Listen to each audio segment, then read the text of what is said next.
Welcome to the Heroes of Fantasy Football Podcast. What's going on, everyone? Welcome into the show. It's just me, Matt High, your host for this evening, and Mr. Chris Felice over there. How are we doing tonight, Chris? I'm doing pretty good. We are so close to the start. I can feel it in my bones. My bones, they shake in anticipation for the start of the fantasy football season. We are month, like literally this month, all of the drafts go on for redraft. I get to have everything go on. My teams formulate. I get that great buzz of adrenaline again, picking the guys I want to pick. It's gonna be a great time. I'm excited. Yeah, we got football tomorrow night. The Hall of Fame game. Oh, true. Kicks off preseason football. I don't get to draft fantasy for that though. No, you don't. But Cringe. it's still football is back on a regular televised schedule, so it's perfect. It's wonderful. We're all here, and we have about flag football in the Olympics. Next Olympics, flag football. Yes, we do.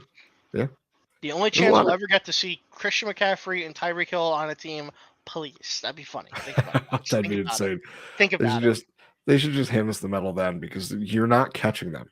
I love the fact that it's 4 years away, so they'll be 4 years older, and that might not matter. I don't think it'll matter in the slightest, unless one of them has like a completely terrible knee injury between now and then. I think they'll still be better than most of the people out there. 100%. But why don't we get into tonight's show? We're going to talk about some topics that are going on, some questions we want to answer for the 2024 season, things that might be answered in preseason football. So this is a time of year where you're going to hear a ton. There's a lot of coach speak. It's a different language. Some things matter, some things don't matter at all. We'll be looking back in the season, be like, oh, remember when this coach said that? Yeah, look how that turned out. But we're going to go over a couple things and see where things stand right now, what side we're going to be on. So first topic here is the Buffalo Bills wide receivers. Which wide receiver out of the main three, I think you and me, I think everyone on the podcast here and most of the fantasy community thinks that Dalton Kincaid is going to be the receiving option that you want for the Bills. But what about the wide receivers? Josh Allen lost Gabe Davis and he lost Stephon Diggs this offseason. So they drafted Keon Coleman, they signed Curtis Samuel, and they still have Khalil Shakir. So I'm going to read you off their ADPs, and then let me know which guy you're willing to take the shot on. We have Keon Coleman at the wide receiver 45, 112th overall. Curtis Samuel at the wide receiver 50, 122nd overall. And Khalil Shakir, wide receiver 52, 130th overall. This might be the lowest of any Bills wide receivers we've drafted in a long, long time. Yeah, no, it's I mean, that's what happens when you lose the big guy. The supporting cast around, there's a lot of shadows of a doubt actually of who is the guy. With that being said, my pick here is Keon Coleman personally. I picked this for a couple of reasons. We just went over all their ADPs, where they're going, so on and so forth. No matter who you pick here, you've already solidified most likely your starting two wide receivers anyway. By the time you get to this round, you're going to pick the guy that you think is going to actually push you over the line. 9 times out of 10, I'm going to bet on the young guy who's going to come in, has something to prove, has the flashes you can see, that I can throw in a flex or perhaps wide receiver 2 slot that will perhaps win me my fantasy league. See, for me, I'm actually looking at Khalil Shakir. I'm looking at the player on this team that was on the offense last year. Now, what I'm projecting for the Bills is Keon Coleman. I have him statted out for about 100 targets, because I don't know if you've seen some of the coaches speak about him, and they say he's not. It appears that he's not where they want him to be.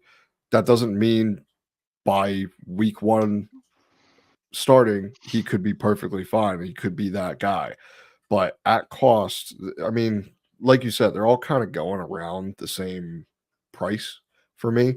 But I'm going to take the shot on the guy that has already been in this offense and has played with Josh Allen for more than one season. So I'm going to grab Khalil Shakir, and luckily he's the latest one. So I'm going to have him pretty much everywhere, I think, because his value could only grow. Even if he's not the guy, he still should have some of these spike weeks. So I think Khalil Shakir going at the wide receiver 52 is perfect value. And you're just taking a shot on any of these guys to be the number one wide receiver for Josh Allen, who last I checked is pretty darn good at football. So it's a shot I'm willing to take.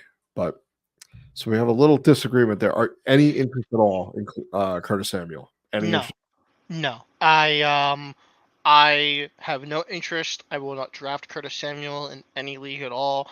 I have a feeling that Curtis Samuel will fall through the ranks, and perhaps not play nearly as much as maybe some people are thinking. I don't know.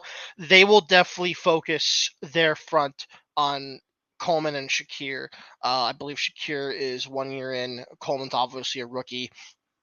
They're going to try and develop the young guys into the system. I know Curtis Samuel isn't the oldest guy in the world, but it's also better to just develop the guy who's been in there and the youngest guy to elevate yourself within that system. I have a feeling Curtis Samuel is there mostly as a sort of veteran like aspect, maybe kind of like a grounding sort of thing for the team, more perhaps for team chemistry and composition. I could be wrong. He definitely, like you said, any one of them technically could end up as the wide receiver one. I just don't foresee it being Curtis Samuel in the slightest. Like, if you ask me for percentages, it would go like 60% Coleman, 30% Shakir, and then honestly 10% I think is too high for Curtis Samuel. But we're gonna go with that because that's how I broke up the percentages just now in my head. But yeah. Yeah, to me, Curtis Samuel seems kind of like one of these trap fantasy picks, where you're hoping he's the guy, but like the writing on the wall, we see this every year where there's a guy that starts on a new team, they have vacated targets, and you're like, oh, it could be him, and it doesn't work out. And I'm either taking Coleman or I'm taking Shakir. I'm not taking a guy in the middle, and I think that's Mhm. kind of where it is. All right, so next topic here, we're going to look at some of the offenses that we are investing in the running back position and which guy you'd rather take, as well as, some of these guys might be backups, handcuffs and stuff. So why don't we start off with the Steelers? We have Najee Harris going currently as the RB 23, 69th overall, and Jalen Warren is the RB 29 and 84th overall. So going here, the Steelers' offense is going to change. Arthur Smith is now there, and I know we saw the annoyance that was Arthur Smith on the Atlanta Falcons I last can, I season can with I can Bijan. feel the hatred in your voice as you're uttering his name.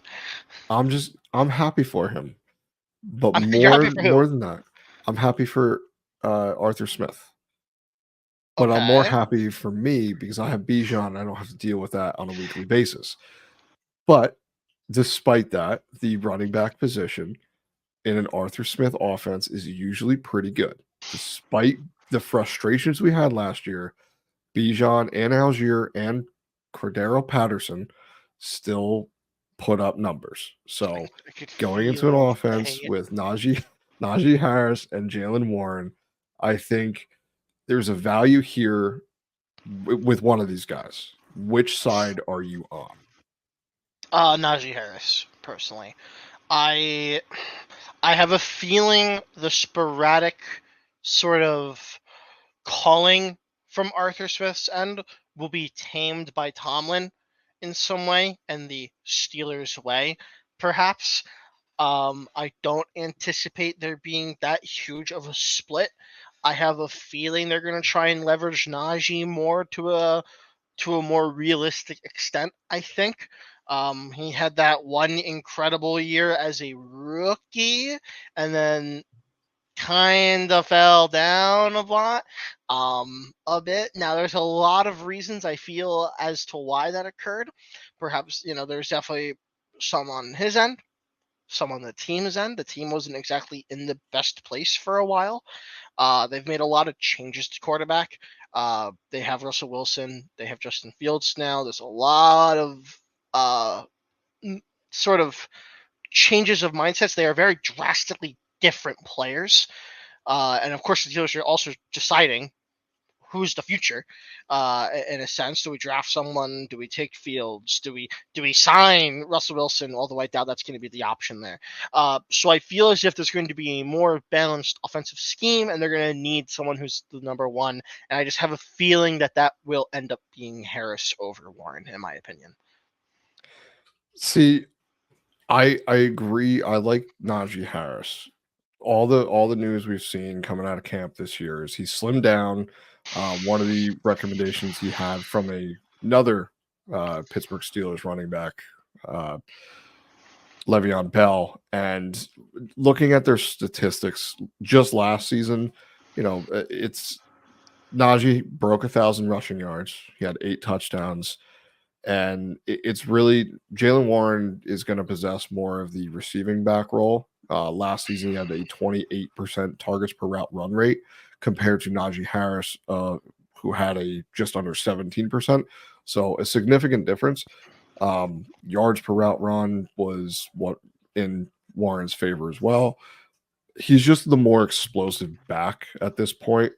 He had 72 targets compared to the 34 Najee had. And going back to Najee's rookie season, he had like 90 something targets. And that was the final year of Big Ben Roethlisberger, who could not throw very far. So he was just like, he kind of like Derek Carr right now. I swear this isn't a Derek Carr podcast, but you hate this guy. And yet I hate continually Derek bring Carr. him up. You don't like him. It's okay. I Let don't. it out. Just let it out. I do every show, I feel like. But It's either fine. way, It's fine. Vent. Why do you think we started the podcast? This is not the fantasy. Here's the fantasy football. This is I hate Derek Carr. I hate you. Matt says this is the Heroes of Fantasy Football podcast, and there's one villain. His name is Derek Carr. His name is Derek Carr. Oh, but man, going back crazy. to this, I'd rather take the shot on Jaylen Warren in drafts just because they're going at a similar cost. But if Najee is falling out of favor, even in the slightest here, I think this is a team that is going to have value at the running back position. And I think that could be in the form of targets. And I want the target back. So that is going to be Jaylen Warren for me. Now, Najee could come out and be perfectly fine, but his efficiency has been going down a little bit. I don't think Jaylen Warren is going to supplant him as the RB1 of this offense. I think, if anything, they're going to end up cannibalizing each other as far as touches. But in the chance that I'm in a PPR league, I'm going to probably favor Jaylen Warren over Najee Harris. So. It's okay to be wrong. It is. It's okay. You're allowed to. You're allowed to have the wrong opinion. We don't have all the answers, but what we do is we have talking points, and we can kind of discuss things. True, and but I have all the there's answers. Differences. Trust me. No. you read the script. I forgot. They sent it. Yeah, I have the NFL script in the back. Yeah. Actually, me and Goodell are homies. Gotcha. He's my guy. So, no big deal. My copy must have got lost in the mail. I actually took you off the mailing list. Oh, great. Thanks. Yeah. Cool, yeah. Bro. Awesome. All right, so let's move on here. Another team here, the Los Angeles Rams. Now, they have 2 significant running backs that are being drafted. My boy, Kyren Williams, going as the RB7, currently 16th overall, and Blake Corum at RB39, 115th overall. Now, I think you know where I stand, and I hope you stand with me. But I'm with Kyren, obviously. Couldn't tell. What about you, Chris? Yeah, honestly, I could probably get you a T-shirt that says Kyron Williams Stan, and that would be a pretty good one. That one and Anthony Richardson, I could get I'm you. gonna put a fat head of Kyron right here, right here. And then on the other side of your thing, put one of Anthony Richardson too. Oh yeah, Yeah, and Trey 100%. McBride between the two. Yeah, we're good. No, uh going by this, while I believe Kyron is being drafted a little too high, between him and Blake Corum, I would take Kyron Williams. I'm not a huge believer that Blake Corum will overtake Kyron. I don't believe Kyron will see that ceiling that he had last year. I don't think he's bad by any means. I just don't think that's where it's going to go. Personally, I don't think he'll end as the RB7, 16th overall. If you had to ask me, he'll probably be somewhere in the top 15, maybe somewhere around like, I don't know, 12, at highest like 11, more realistically, like maybe the 13 to 12 mark probably is where I'm like thinking. As of right now, just kind of guessing in my mind's eye. But yeah, no, that's kind of where I'm going with at the current moment. But yeah, I would take Kyron over Blake Corum. And your mind is right because I'm looking at your rankings right now, and you do have him as the RB12 in your running Yeah, back ranking. I was gonna say, yeah. Oh, wow, I'm really lucky there, huh? My mind's eye got really lucky. Yeah. Yeah, I just S- have a feeling that's where he's gonna end up being. I don't think he's bad. I just think that the way the offense is going to run and stuff, I'm not anticipating I think he was, surprisingly enough, he I think was also a benefactor of the Cooper Cup injury, right? Because they had to kind of redefine the offense when the guy got hurt. So not only did we see the emergence of Puka Nakua and Tutu Atwell for a little bit, but we also saw a perhaps reimagining of the running back position there into Kyron Williams, because I believe Cam Akers was still there last season. No, am I no, wrong? nope. No, who else was there besides Kyron? There was another person. No, They signed Daryl Henderson for a little bit while that's Kyron was dealing with right. his injury. Absolutely, you're Yeah, absolutely they correct. traded Cam Akers. I think it was like week 2 or between week 2 and 3. Gotcha. Um, and then he got Yeah, injured on the Vikings, and but he's yeah, now done. I feel like he was also a big benefactor of that, and I just have a feeling that same offensive scheme is not going to come into this year, personally. See, I differ with that because I Okay. think that this offense ran better when they ran the ball well, and that was behind Kyron Williams. They gave him the lion's share of the running back touches, and he made the most of every effort. He finished it is from a points per game perspective, just barely behind Christian McCaffrey. Now that obviously he missed a few games with that ankle injury, which yeah, unfortunate, but there's a lot of running backs that do that miss with injury, and when he came back, he was the same guy he was when he went out on injury. So Hmm. I think Kyron Williams is going to be in this main workload. I don't see Blake Corum taking away too many touches. Now, look, they drafted him in the 3rd round. That's a day 2 pick. They're going to use Blake Corum. They're going to. As Probably, much yeah. as people don't want to admit it, maybe, I You. understand. He's That's you. no, maybe a little bit. I just don't see him taking away too much that Kyron can't get his share. I think this backfield is going to be one that you should heavily, heavily target because if Kyron goes down, Blake Corum will be a league winner. He will be because we see it every year. The Rams running backs touches are very, very valuable. Sean McVay knows how to scheme his players open, and he knows how to use the guys at their strengths. So I think Kyron Williams going as the RB7. I have him at the RB9 right now, but I feel like I should bump him up. But even still, I still think it's worth the pick there.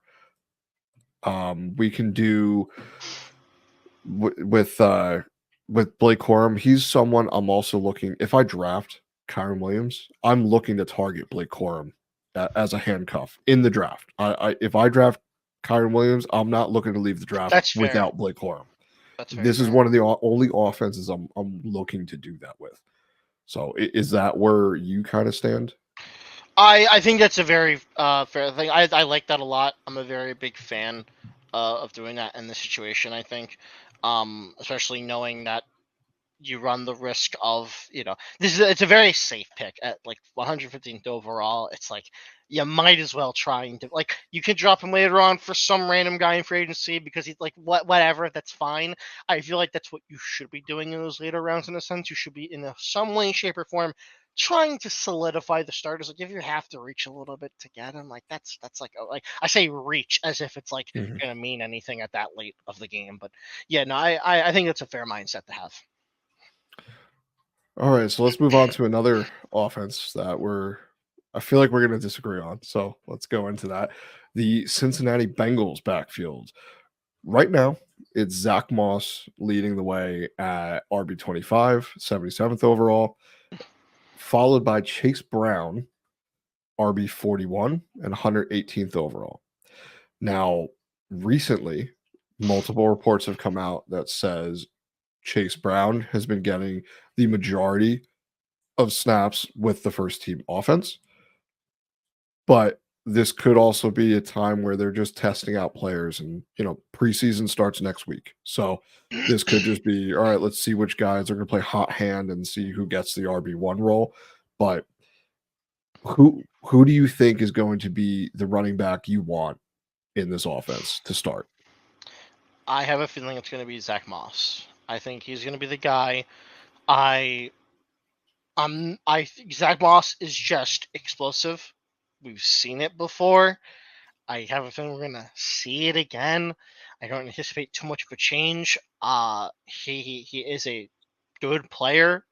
Somehow, some way, he has the ability to. He has this chance. We talked about it, I believe, on the last episode, where he has this opportunity where he can cement himself into a starting role position for the rest of his career, whether it be on the Bengals or somewhere else, right? We have a lot of those this season, which I feel like is very rare.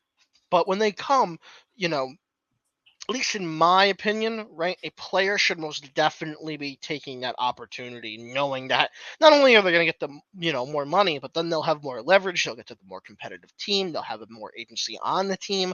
They'll be able to actually bring their team probably closer to the championship. Like there's a lot of pride and a lot at stake for Zach Moss at the moment, for him to prove people wrong.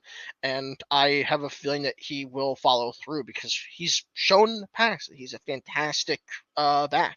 I don't have anything against Chase Brown, but I have a feeling that Zach Moss will do well. He'll find a different team. Chase Brown might end up being an AJ Dillon like situation, and the Bengals might end up with another back within the next year or two as their actual starter, whether it be by the draft or signing from free agency. I don't know, but I'm going to go with Zach Moss here. So I'm going to disagree again, but there's going to be two sides of the story. So it's good that we're kind of going over these. I'm going to be on the Chase Brown side here. He's going later. I think that's going to change as we get into preseason football. I think they're going to get closer in ADP. So they're not going to be much different. But just looking at his stats compared to Joe Mixon's last year. Now, Joe Mixon had a great season. I think he finished as he was a top 12 running back. I can tell you. I think it was RB6 if I remember. Well, look that up and I'll continue. Yeah. But looking at like breakaway percentage, his breakaway percentage according to PFF was about a 49.7%. That compared to Joe Mixon's 16.2. RB5. Okay. So top 5 running back in half PPR leagues.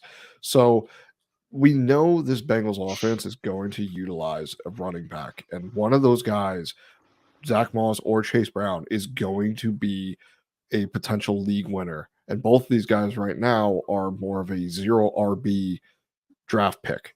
Looking at their PFF's elusive rating, it's an almost 85% compared to 39 of Chase Brown and Joe Mixon. Looking at their total touches and stuff, now Chase Brown started not really playing much. He didn't really have a lot of snaps in the beginning. But there was a period of time during the season, towards the end, that Joe Mixon was ceding touches to Chase Brown. Now, his yards after contact per attempt was 3.3 compared to Joe Mixon's 2.5. His yards per carry was about the same, but Chase Brown had a couple really, really explosive runs, and that's someone that shows me a little bit of juice, and it's someone I'm going to look to target a little bit more. And the fact that he's going a little bit later in drafts compared to Zach Moss, that's someone I'm going to target heavily because there is a possibility that he will become the RB1 of this offense before, the middle of the season. And if you have him, you can potentially just ride. I mean, at this point, he's your RB3, RB4 drafted on your team potentially. You trade him away or you trade another guy and get more value and help your team out that way. And he just do you see a world where Chase Brown is actually the guy? No. I mean, injury. But I don't foresee a world personally, right? The reason why I say this is only because the Bengals picked up Zach Moss, right? I feel like almost like in that scenario, if they were going to trust Chase Brown in that way, I feel like there would have been a different player that could have been picked up there. And it was because of Zach Moss coming off of this insane season, because of JT having that injury. I don't know. I think there's a lot of signs being pointed towards Zach Moss. I mean, obviously, there's always a possibility, right? I'll give you a 10% chance, I guess, right? If we're going there, of course, there's always a possibility, but I don't foresee that happening. I will say, right, because of the injury probability, right, in some way, shape, or form, I feel as if I didn't get Zach Moss, I would still take Chase Brown because of that mindset.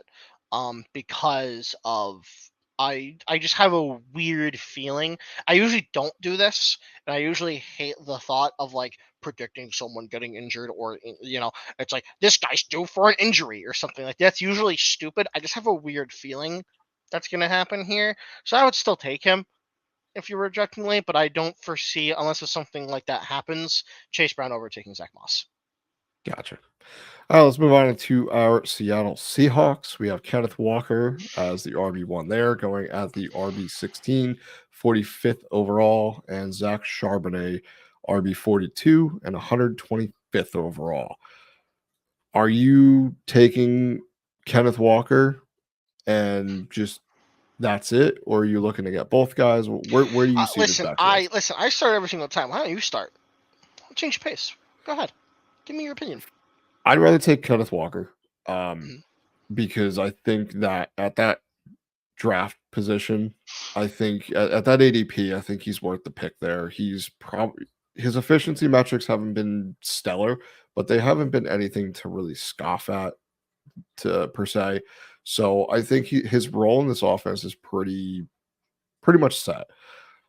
What I will say though is if I don't get Kenneth Walker, I'm going to leave a draft with Zach Charbonnet going as late as he's going because Zach Charbonnet going into last year, I liked him. I had him ranked over Jahmyr Gibbs in my rookie rankings. And a lot of that was in college, I saw him be very, very explosive. He was basically just a bruiser, but he was like quick with his feet. So he had really good footwork and everything. But because Pete Carroll was in charge, we're not allowed to have fun things. So he kind of put a kibosh to that whole dream I had. Carr. Then it's Arthur Smith. Now it's a lot. Pete Carroll. This guy just doesn't stop hating. Keep going. It's deserved. We were all. It's I was deserved. Very oh man, someone clip that. It was personal. It was like a personal attack on me. Oh man. But That's Zach crazy. Charbonnet was a running back I was very excited about, and I still am. I still think he's going to provide value in fantasy. It's just he has to go ahead of Kenneth Walker, and he's not going to beat Kenneth Walker most likely. So this could be more of a 50-50 timeshare, probably close to like 60-40, I would say, in favor of Kenneth Walker. But I do think that he will show some upside. He could be a guy where you're not super excited to leave the draft with him, but he's going to be a steady guy. His role in the offense probably won't change outside of injury. But even we were talking pre-show, even if he does get injured, that's Kenneth Walker. I think they will bring in another back. They're not going to just hand the keys over to Zach Charbonnet, but he's someone I think at cost I'm willing to take. So where do you stand on this? Yeah, so I'm actually looking at the ADP right now, of like the whole overall here. So around that, first before I go any further, I'm on the side of Kenneth Walker. I actually think he is right where he should be, like in that margin around in the area. I like where he is kind of put at.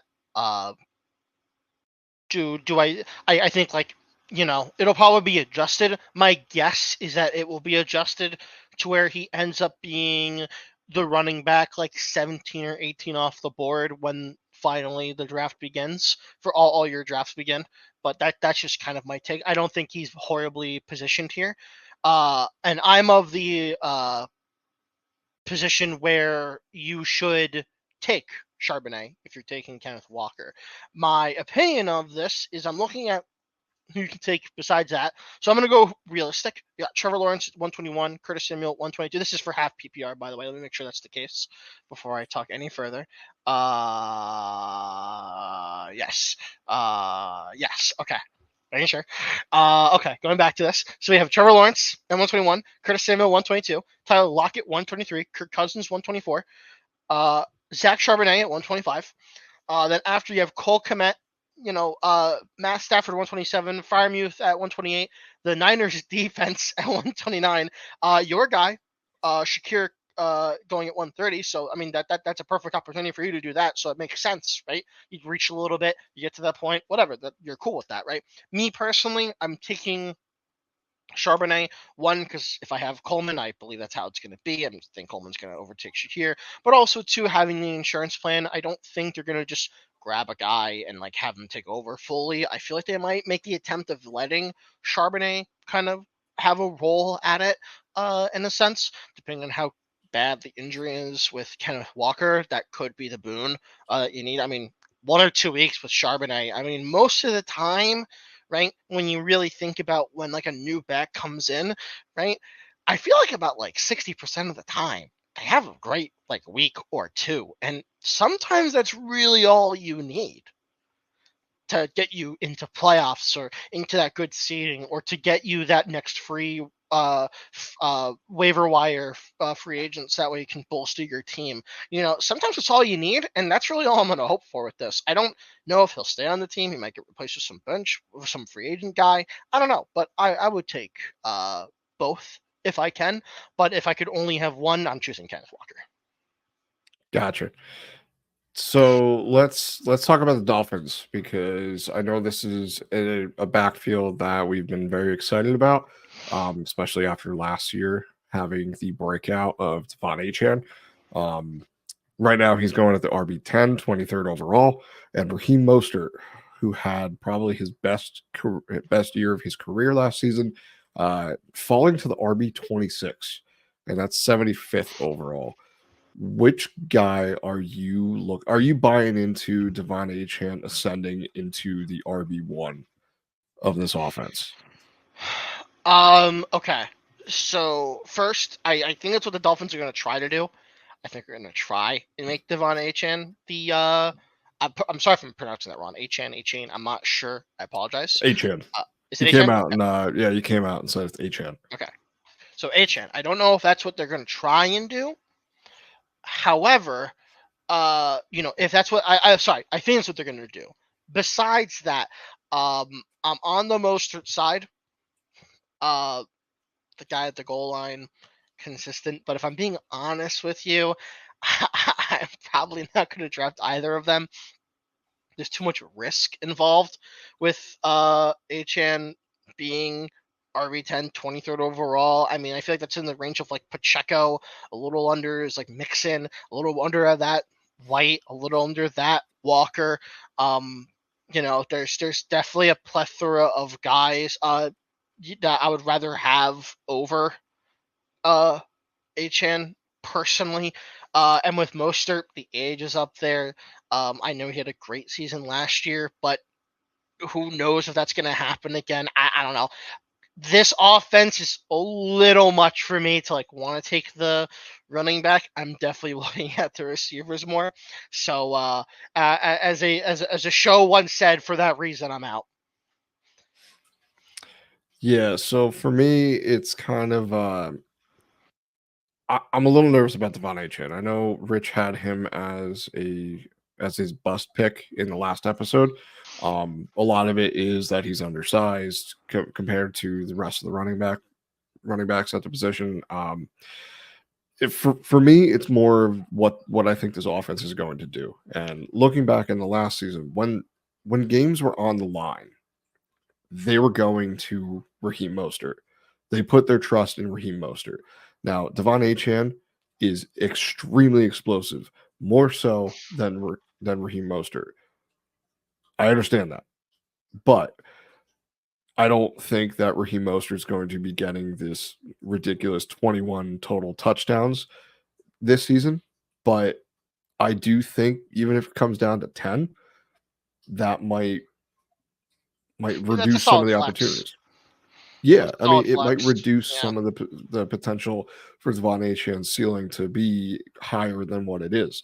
Um, he did miss multiple games last year. That's definitely a concern for a back who is under 200 pounds. I think he was 188 pounds that he measured in at last season. So, can he withstand a larger workload? I'm not sure. He had 102 rushing attempts last season, where Raheem Mostert had 209. And now, me basically saying that Devon Achane is an injury risk sounds kind of funny when you think about Raheem Mostert in his career, because that seems to be made of glass. But last year, I guess they put enough bubble wrap on him and fortified his glass, and now he's like plexiglass, so it's a little bit stronger. Um, so that could come back to bite him. But I'm just looking at this at he's the RB10. Am I willing to take a shot that he might get injured? He might not have the ceiling we think he does, because of he's not going to have last year his yards per carry. Do you know what his yards per carry were I last don't. year? I gotta be honest with you. You're gonna say that you say yards per carry, and all I'm thinking about. I watched the Dolphins Giants game, and I watched him break free. He was just too fast for the Giants defenders to grab. Yeah. So I can only imagine this is gonna be an insane. So please just tell me. I don't. I don't know. On 102 rush attempts, his yards per carry was 7.9 yards, Oh my which is god, insane. that's It's nuts. unsustainable. That was one of the richest main points. You're not going to be running for almost 8 yards a carry every carry. No way. I He had a know. couple huge runs. That Broncos game alone last year, I think he had two like 60 Nonsensical. plus yard touchdowns. That's going to elevate you. Raheem Mostert finished the year with a 4.8 yards per carry. So I think this is a backfield you're going to want to invest in. But I think maybe Devon Achane at cost might not be the right pick. It might be last year's RB1 on this team, Raheem Mostert. So if I had to in a vacuum, I'd prefer to take Raheem Mostert. Well, actually, no. In a vacuum, I'd take Devon Achane. But in real life, because of cost and risk of aversion, I'm going to take Raheem Mostert because he cost a lot less, and he could still be in the same position he was in last year. So that's where I stand on that. So I think we don't need to talk about, about the Dolphins anymore. I think we're good. But let's move on to we have two more teams, and then we'll do a second part to the show. So stay tuned to that. But we're going to go over the Lions backfield. Now that's Jahmyr Gibbs going to RB6, 12th overall, and David Montgomery, RB20, 60th overall. I love Jahmyr Gibbs. I have him as my RB4. I lean the Jahmyr Gibbs side because I think he's going to be more utilized. That does not mean David Montgomery will not be in a similar role that he was in last year, because he was fantastic. And the head coach, Dan Campbell, is going to use David Montgomery.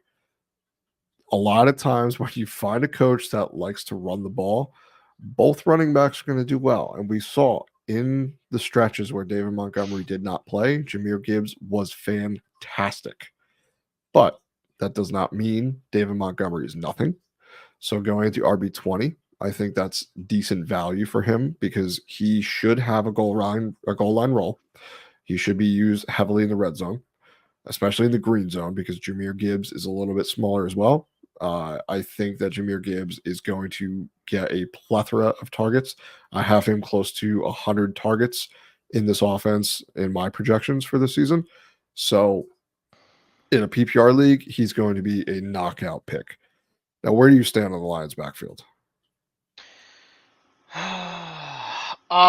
Yeah, I'm gonna have to disagree here and go with Montgomery. Now, as everyone knows, I picked Jahmyr Gibbs as my bust for words. Please don't fail me. Um, for the For the season. season? Thank you. Jesus. Wow. Sorry about Gotcha. that. I don't know where that went. So currently, I think he's valued a little too high. Now, he's also a very perplexing um kind of prospect, though, in terms of a draft. I don't really know where to value him at. I did some more like digging after I made the claim, and while I still believe he's being drafted too high, and while I still don't, I'm not a huge fan of it. I don't know where I would put him.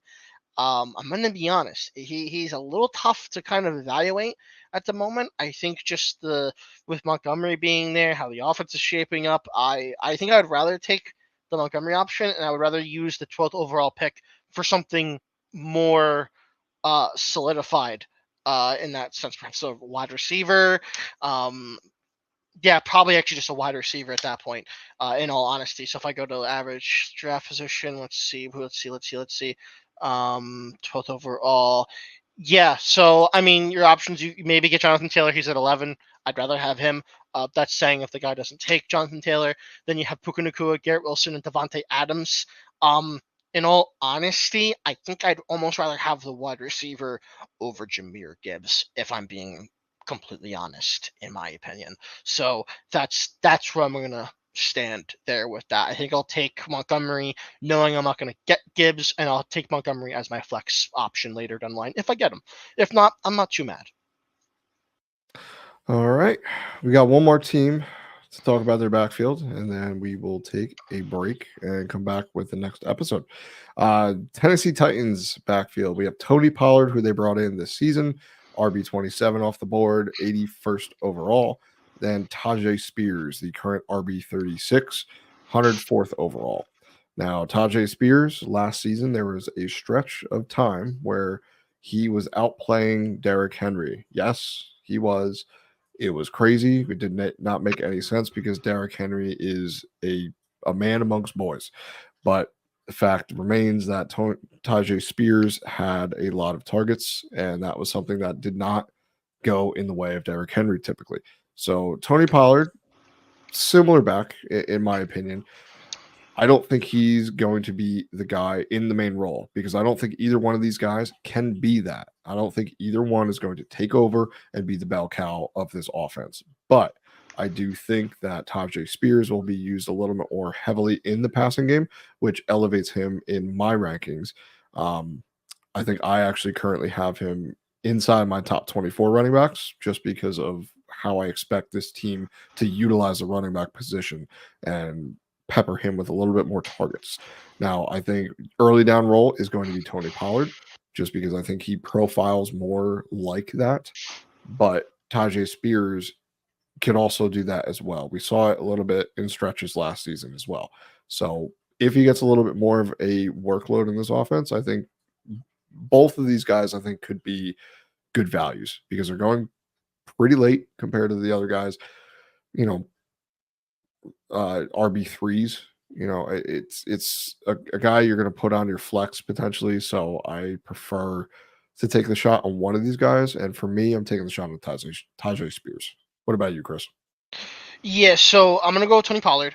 My reasoning is somewhat similar to what I had earlier with the Bengals, with the Zach Moss, Chase Brown. I don't see a world where the Titans felt like if they felt confident in Spears, they would not have gone and gotten Tony Pollard. There would have been someone else in that role. While I agree with you, I you know, I'm not a huge fan of either back. I don't think they're both gonna. I don't think they should either be starters in a sense. I don't think that would be their future in a way. If I had to choose, I'd choose Tony Pollard because I feel like it'll be a 60-40 split. I think I said it last week, the week before that. Jerry Jones was right. Can't believe I'm saying these words. Tony Pollard can't support the entire load of an off. Like he can't. It's simply not possible. You know, when Ezekiel was there, he had those insane weeks, and then they let Tony Pollard have the keys. He started to dwindle from the spotlight. That's why I feel like the Titans they knew what they're getting into. It'll be a 60-40, and I'd rather have the 60% of Tony Pollard rather than the 40% of Tajay Spears. That's how I feel like they're going to split this up, somewhere around those margins. I don't feel like either of them. Honestly, they might end up at these predictions like RB27. He might be the RB27 for all I know. That's like a fringe flex for me. Maybe your second flex if you have a 2-flex league. But yeah, I'd rather take Pollard over Spears personally. That's where I'm leaning. You're muted. It would help if I hit the unmute button. All right. Thought I did. But that's going to do it for us for the first half of the show. We're going to come back. We're going to take a little break, and we will be back for the second half of this episode. So stay tuned. Yeah, you can look out for part 2. We got some wide receiver talks for a certain team and some wide receiver quarterbacks. Some quarterback controversies. Ooh, drama. So you can follow our show on YouTube at youtube.com/@theheroesff. We are on X @theheroesff. We're on Spotify, Apple Podcasts, anywhere you get your podcast. So please give us a follow, shoot us a comment, give us a like. We will respond. Any questions, please feel free to reach out to our show through any of our socials, and we will be around. We got a lot of football left to talk about, and it's only going to get closer. So put in the work. We're here to help. All right, everyone. So long. Thank you again for tuning in to another episode of the Heroes of Fantasy Football podcast. Follow us on Twitter @TheHeroesFF.